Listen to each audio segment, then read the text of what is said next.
हेरकान्छ बालेनले भनेको कुरो ठिक हुन सक्छ क्या ठिक होला नेपालले इन्डियाको सीमा मिल्न सक्छ किन मिल्न सक्दैन नेपालले पनि इन्डियाको सीमा मिल्छ हुनुपर्छ के पर्छका कुरा छोड्देऊ के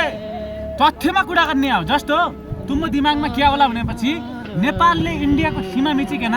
75 बाट 77 जिल्ला भए आउनु खोज्या होला त्यस्तो होइन के दाजु तथ्यमा बोल्नु पर्दैन त्यही सीमा मिच्यो होइन नेपालीहरू चाहिँ किन कुरो बुझ्दैनन्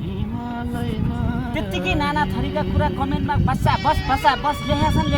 यो तथ्य बिना जसले बोले पनि हैन यो चाहिँ कमेन्ट गरिहाल्छु नि तथ्य सहित आउनु पर्यो के तथ्य सहित आयो भनेपछि हामी ढुक्क हुन्छौँ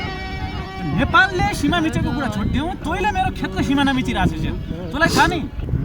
दाइ होस् हैन तँलाई छ नि फेरि एकान्त कोच्चामा लिएर फेरि अनि व्यवस्था म यो कुरामा चाहिँ सहमत छैन भनेर हुन्छ मेरो सीमा बालेने कुरा सुन खेतको सिमाना होइन के कान्छ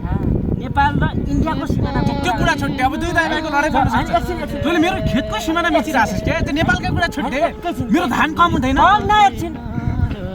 बालेन जस्तो मान्छे प्रधानमन्त्री नेपालको प्रधानमन्त्री जस्तो मान्छेले है त्यतिकै सत्य तथ्य रिसर्च नगरेर त्यतिकै हाउभाउमा त बोलेन उहाँ पनि त पागल हुनु छ त भोलि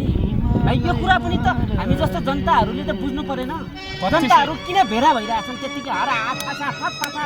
गाली दिएछन् तथ्य सहित आयो भनेपछि जनता भेडा भएन तर भनेपछि भन्ने मान्छे भेडा हुन सक्छन् के तथ्य सहित गरेपछि सकियो होइन तर छ नि उसले मेरो सिमाना मिचिया छ के घर दाइ भनिकन के हान्ने घर जग्गा किन मिचिन्छ डोरनले हानिकन म तेरो कोपिया तैँले पनि त मेरो मिचिया छ